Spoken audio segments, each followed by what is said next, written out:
So good morning, everybody. I was here yesterday morning. I was here throughout the day yesterday. I think many of you were not there. So I am possibly addressing a crowd of almost 98%, which is new in comparison to what was it yesterday. Actually, I thought my talk would be a little easy because talking to the same crowd of people and connecting with it, because you're all fresh here today with a different mindset. So at the outset, a clarification that this World Education Congress had a number of sessions yesterday. There were some awards being given to various people. So as part of, or as a continuation of it, today few people are going to be speaking, and I am required to speak now on not on any specific topic. I am again clarifying that. But the main theme of the conference is sustainable and affordable education for all. Technology, and I'm trying to talk something connected with technology, its influence in this fast changing scenario. May I know how many of you are here from engineering colleges, if any, or are you students or faculty members? All faculty members from Mumbai, Pune. Okay. So my college is located at Vilepale West, Mumbai. It's owned by Sri Vilepale Kelwani Mandal. We are a good private engineering college. Now, 8th ranked best private engineering college by India Today. India Today, we, Competition Success Review, Outlook, Times of India all rank us without us spending a single rupee on publicity or marketing or any promotion activity.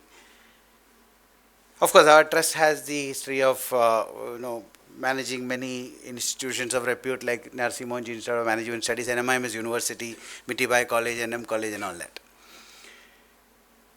So, this is my 15th year of principalship. Before that, I was for about 2 years vice principal. So I have a lot of experience to speak about academic administration, technology influence on people, etc. So in comparison, in continuation to what happened yesterday, let me just begin with, and possibly I'll change the track. I won't talk much about technology, because when you get an opportunity like this, you must talk about points that can influence or improve human beings. Because we all live in a very complex and turbulent world all the time, influenced by technology, which has a serious impact on our mind and our personality, both for good and bad. And I also am a firm believer, like many of you may be, that technology is bringing in a lot of advantages to our civilization, but is also having a darker side. There is a digital dark side to the whole thing that happens, So some of you may concur with me on that. So let me begin. There are about 38 million. So this is all about education. So I have to talk about students and things like that. There are about 38 million students who are enrolled in approximately 50,000 plus academic institutions in India currently.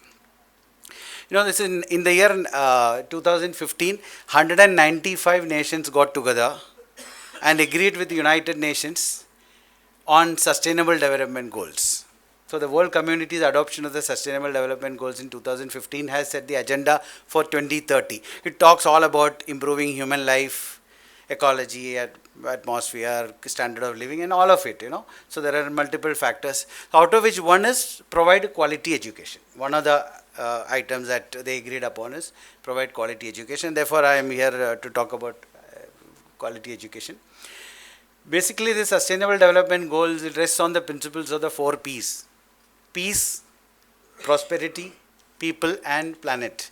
Now, recently G20 conference, India was leading that, and the theme out there was also Vasudeva Kudumbakam. The world is one family. So, if you correlate with this, if you can understand peace, prosperity, people, and planet. We look at everything in the holistic sense, And India is a leader on this count.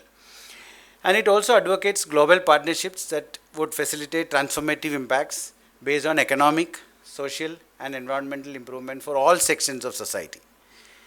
There has been, of course, that divide in the world, based on economy, prosperity, technology, all of it. So the world is probably trying to bridge those boundaries or gaps, etc. And therefore, in this context, let me talk about technology in education. Technological advances in education have led to hybrid learning models that present an opportunity for students to skill themselves in digital education. Everything is about digital education. If you look at sustainable and affordable education for all, there can be a lot of things that about how education can be made affordable, how costs can be reduced, how the digital media or the bandwidth of internet can be used in villages and other places to pass on information and knowledge. So all of it, a lot is being said about it. So I'm not going to look at all of that because ultimately sustainable is a key word. Sustainable means we all come into picture in this ecosystem. Human beings are essentially the major component of the society, and therefore I look through that once more. Technological advances in education have led to hybrid learning models. Today it's all about anytime you have a plan to have a meeting, whether the other members who are to attend the meeting are available or not, you just declare the meeting. Few who can attend in person attend, others attend online and things like that. So similarly, hybrid learning models are now having a big impact on education. It is presenting an opportunity for students to skill themselves in digital education. The current blended education balances traditional teaching with digital modes and will further pave the way for more integrated and technology-led interventions. So this is all happening now. A lot many opportunities are being created in the education sector. 21st century actually has has seen a rapid rise in the use of technology. We are just into the 23rd year of the century, but it's influencing us so much, and we don't know what is in store in the coming days with technology like AI and all that. So it is affecting all aspects of life, and there is no, education is no exception. I think the slide, that line is getting cut, so I'm just reading from my computer. Education is no exception. This is one sector where technology is having a much bigger impact. And technology has transformed the way we learn, communicate, and process information. It has made learning more interactive and engaging, and have opened up new possibilities for collaborative and knowledge sharing. The technology-enabled classrooms, digital infrastructure, offer a wealth of new opportunities for teaching and learning. By integrating technology such as interactive whiteboards or projectors, which many of you use now in the classrooms, audio-visual capabilities, ICT labs, or multimedia centers, educational games, classrooms activities, management software for homework submission, review software, cloud-based e-learning initiatives, and so on. So this education sector, the domain is getting too complex with the advent of technology influencing, and all of it we all agree that education means what? If I am a teacher standing up to share knowledge, I must take my students with me in terms of instilling certain basic fundamental concepts of what I am teaching.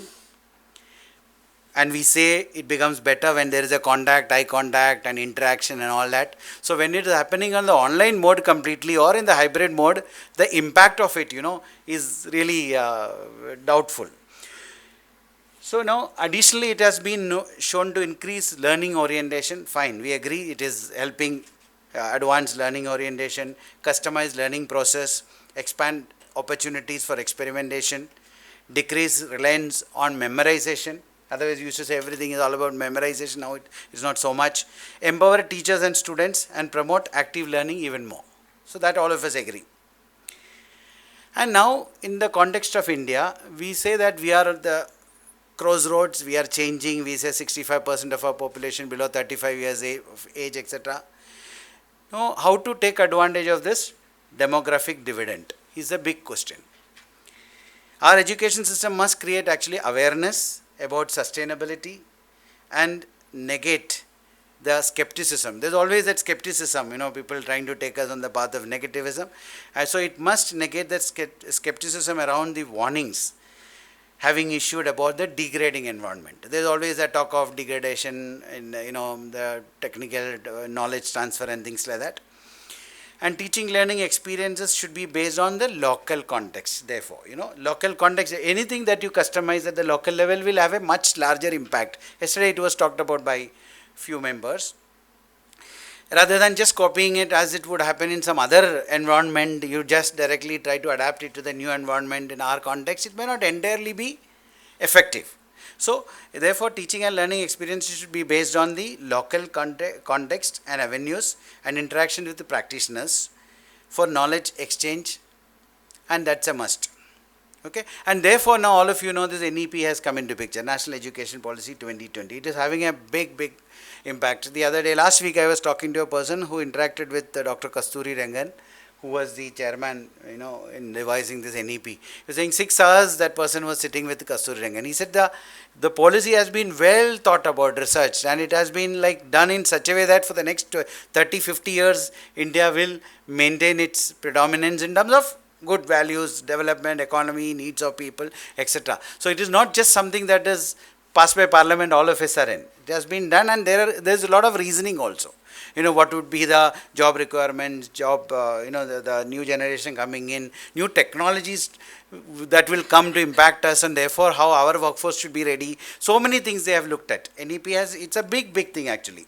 And in the years to come, you will know its impact, we all at our age, or at the college, there's not much that we are going to see, but children who are studying in school now, for them, that flexibility, all of you know that multi-entry, multi-exit in colleges, credit transfer, academic bank of credits, and so many things. And I think all of this will help people transform for better with much better value addition, So in the current Indian context, technology adoption is aligned with the objective of the National Education Policy 2020 and provides early exposure to youth about new frontiers. Our children will have better opportunity to choose from, rather than following their calf path of engineering, medical, or some other branch. Today, those who are connected with engineering studies will know that everyone who passes out of 12th standard thinks only about computer engineering. Just like 20 years back, it was either engineering or medical or commerce or arts or science. Today it is computer is one word. After 12th, kya karna hai? Computer engineering. So this is something that people are following almost like a calf path. The reasoning is right because of the job opportunities, better packages, etc. So now yesterday in the conference opening, Dr. Indira Parekh, Madam, who is 80, former Dean of IIM Ahmedabad and Flame University founder, Chancellor, she spoke about the education requiring to be rooted in the culture.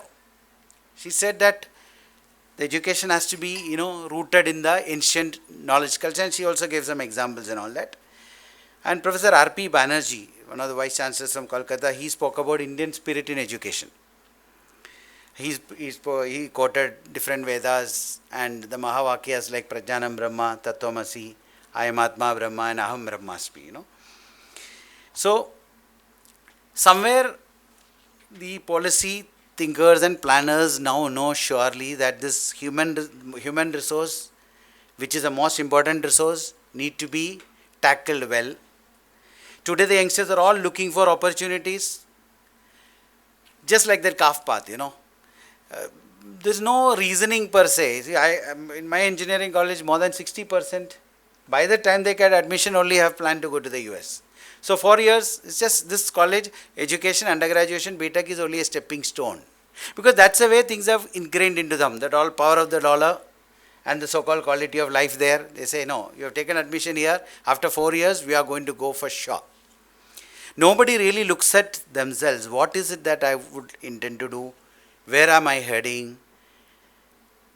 Is there something called satisfaction? Is there something called happiness? Is there something called fulfillment? Or you just go after material wealth? It is all changing. The external world, the objective world, the material world is ever changing. It is never constant anywhere. Still people just go after this. So Professor Banerjee spoke about the Indian spirit being induced in our education now. And Dr. Asha Alexander from one of the African countries, she also spoke yesterday, and she said they train their students, in such a way that, the students are taught to give nothing, expecting nothing in return. Creating the generosity spirit, is something that she said. So some examples were talked about. Now, if you look at what is the effect of technology on our students, not long ago education was pertained to the reading of books and listening to teachers, which are boring to many students and tiresome to teachers. And all of us agree on that. Some education should have tried to introduce activity-based education. Project-based learning is something that we know. That's there. It gives them that experience, which of course has motivated the students and increased the interest level to a certain extent, but not fully as it is expected. Education using modern technology like augmented reality, virtual reality, and artificial intelligence has made learning more collaborative and engaging. So one of the speakers yesterday spoke about the role of HEIs, Dr. Dilip Nandekyolar. He spoke about the role of higher education institutions in changing, the knowledge transfer, sharing process, etc. And also Dr. Asha Alexander talked about an important concept called collaboration. Education institutions and other organizations must collaborate to, make the knowledge transfer process much easier and faster. And research also shows that the technological application and in education engages the student to involve in high order thinking, develop communication and discussion, and reflect on the gist of the content. It also enhances digital competency. This is what the research says. In this context, yesterday when Mr. Shivam Datta, he talked about affordability, talked about the role of artificial intelligence in the human life, the norms and regulations. Sam Altman is also talking about controlling. He even goes to the extent of saying that some organizations like IAEA, International Atomic Energy Agency, kind of an organization, should now regulate AI. So maybe as a founder of that, what is that called, generative AI, he feels that things are not going to be that great, in spite of the positive side. And he also talked about the transformation happening, Shivam Datta. And one Ms. Kavita Sanghvi talked about solutions for sustainability, call to action, evaluate and monitor, etc. Now just imagine if I was talking to the same crowd yesterday, it would have made sense.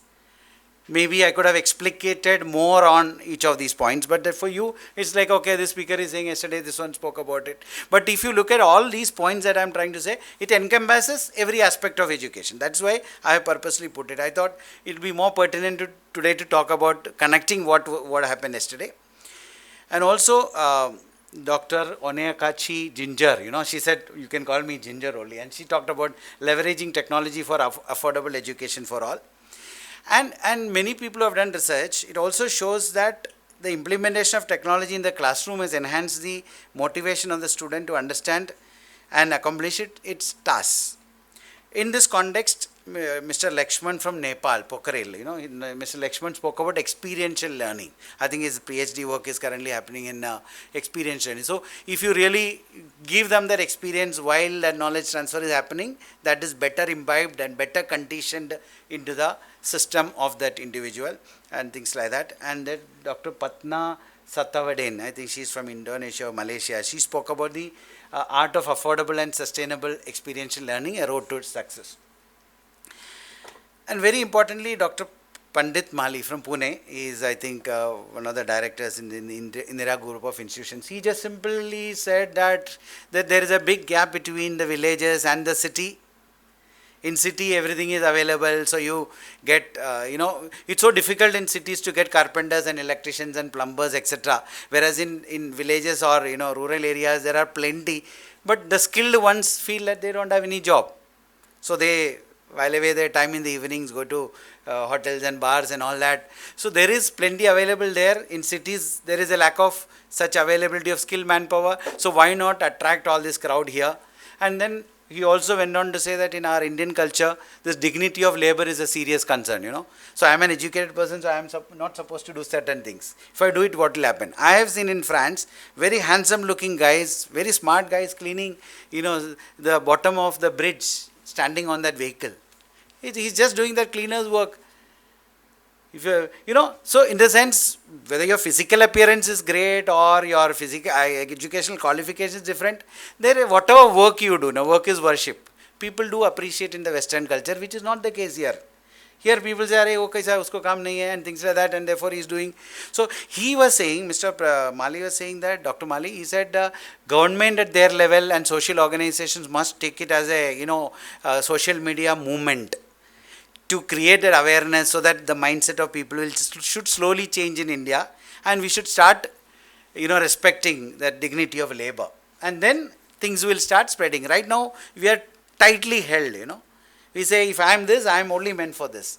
I will not deviate because of social pressure, family pressure, and all of it. So it was actually a wonderful session by him. Like, people really liked it. As a simple approach, he transferred all this. Now, in any presentation, you should have some slides. You can't, the time allotted to me is 25 minutes.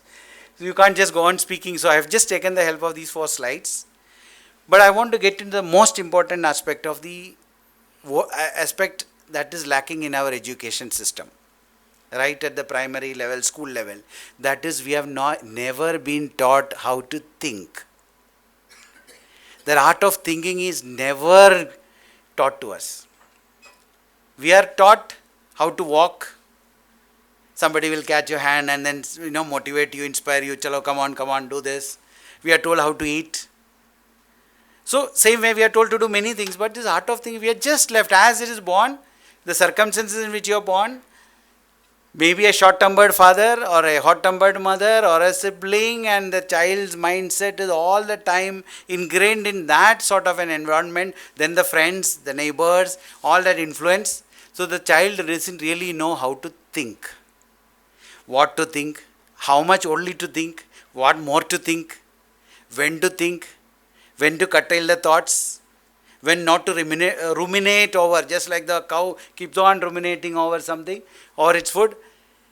One should not keep ruminating over things that are all past regrets and self-condemnation and anxieties about the future, regrets of the past, the worries of the present. So we are either living in the past or in the future or in the present, but with all this thing. How many of you, just evaluate and see how many of us are really in the present most of the times? Many times it happens to me when I am doing some activity, my mind is somewhere else. This has been the way I have been thinking because I have never been told how to think. So now if there are too many thoughts bothering me and dissipating my mental energy, how to repair and get it back? What is the best medicine? So in our culture it says prayer. Whichever faith you belong to, have prayer, have that confidence, have that trust, have that faith.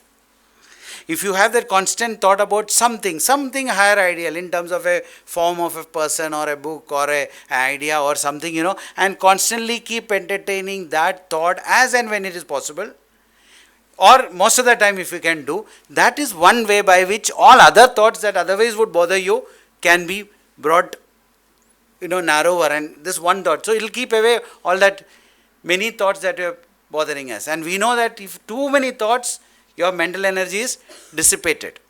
You cannot efficiently work. The anxiety of the student just before the exam, it creates so much of botheration, and then we say that there is a lot of stress. All of us probably know that there is no stress in any object or situation. It is our own inability to react to situations like that that is creating the so-called stress. And the form of stress, it is visible through anger, frustration, enmity, worry, and so many things. So stress is a main thing, and it is shown in multiple ways.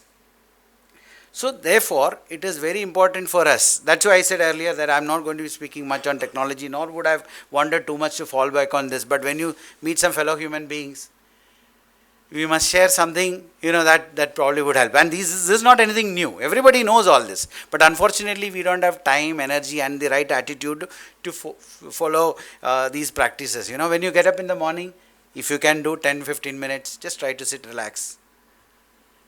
For me, again, personal experience, the mind is all the time thinking. There at the back end in my sleep also, I am thinking only. And that causes me to get up for a washroom break multiple times, and in the morning you are not fresh. When you get up only, you can feel how the thoughts, now from a semi-sleepy situation, you are coming to a normal this thing, and it's like the airplane coming and landing and that wings trying to put that pressure, to stop the flight. That sort of thinking, just goes thronging.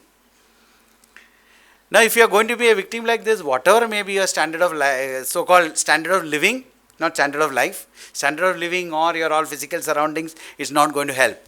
If our standard of life is not good and standard of living is all great with all cars and best houses and everything, so you can't get sleep, you can't lead your quality life, what use is that life, for us?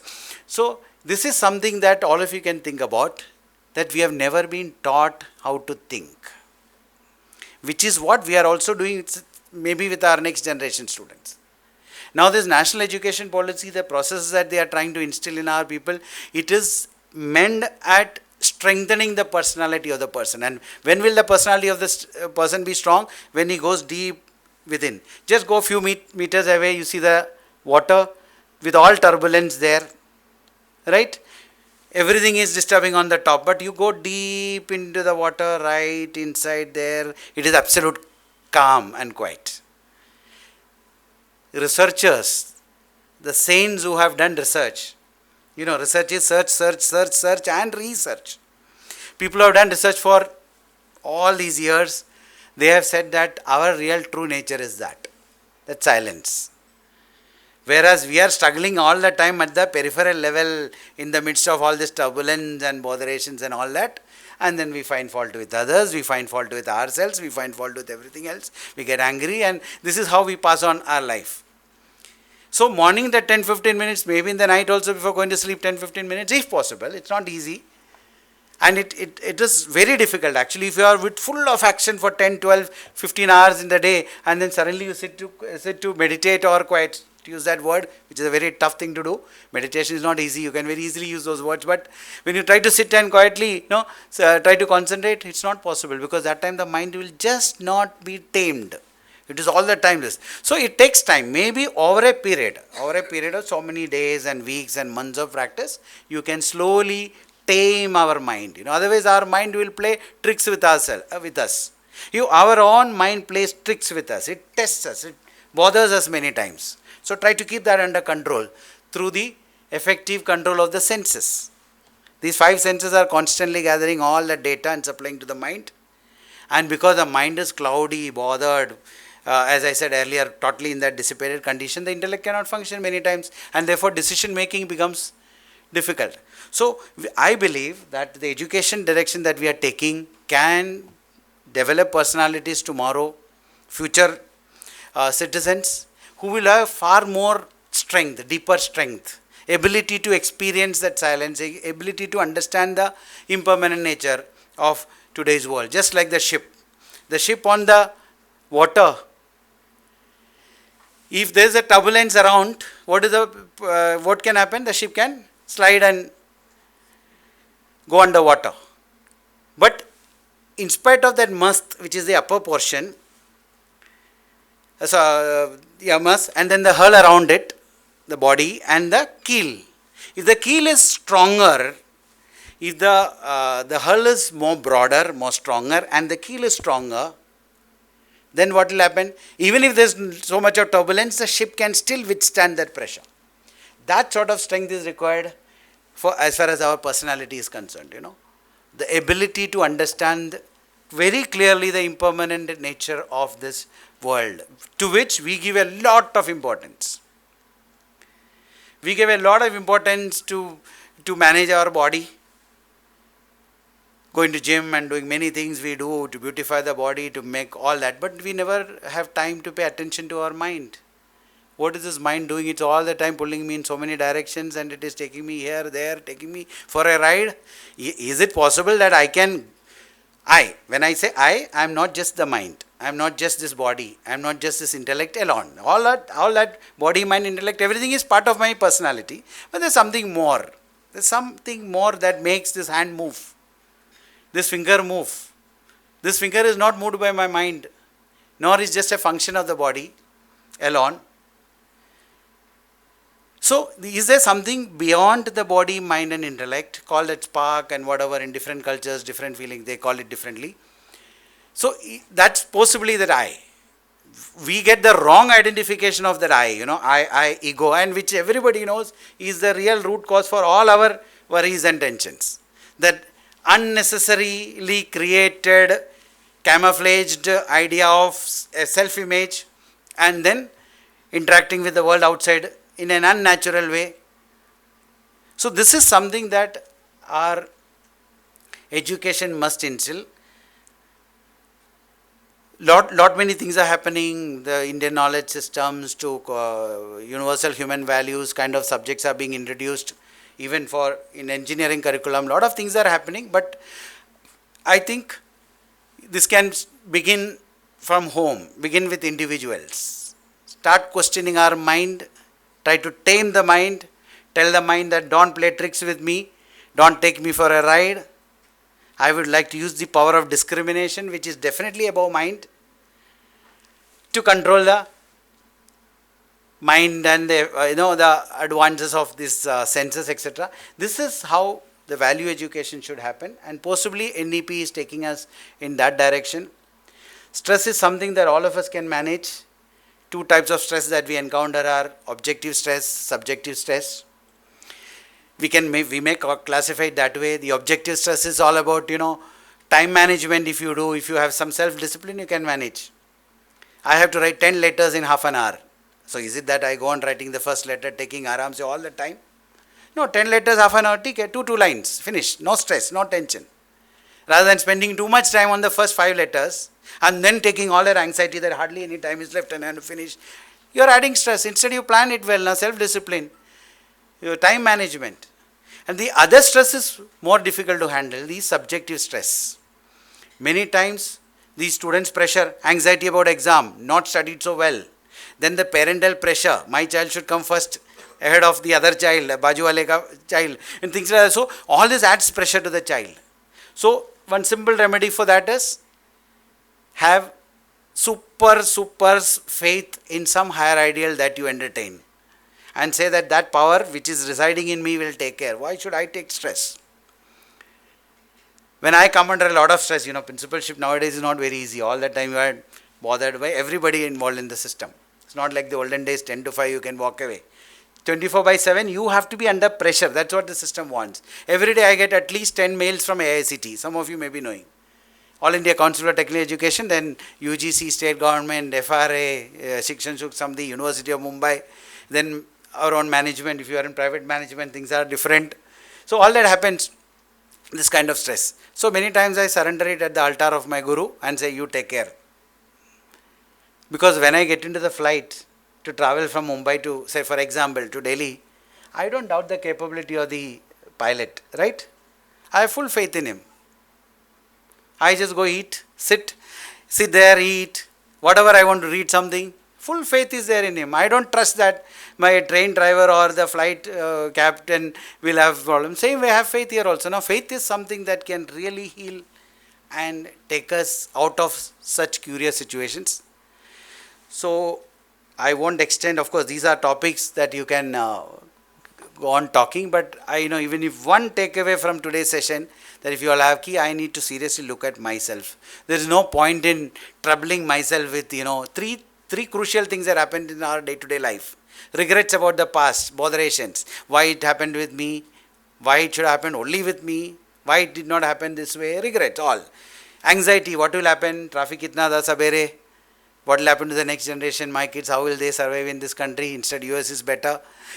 Those kind of thoughts. And then the current tabulation. You can't do anything peacefully.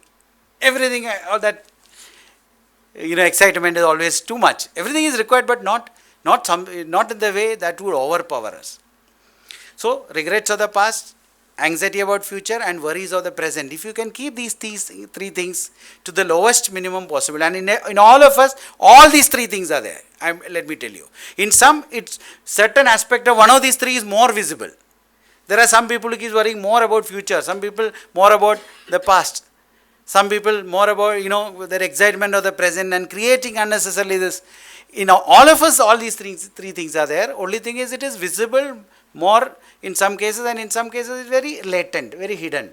We really don't know. We really don't know which of it, but all three. And imagine if all these three things are not there in our life, then we are a free person. Absolutely free, right? So thank you so much. Good to meet some of you, and I thought I should come today and speak. Yesterday was a much bigger session in a bigger hall. I'm sorry if I bothered you with any this thing, but the idea is basically to talk about the education, and in a conference like World Education Congress, what else you'll do. Thank you so much, and all the best to all of you.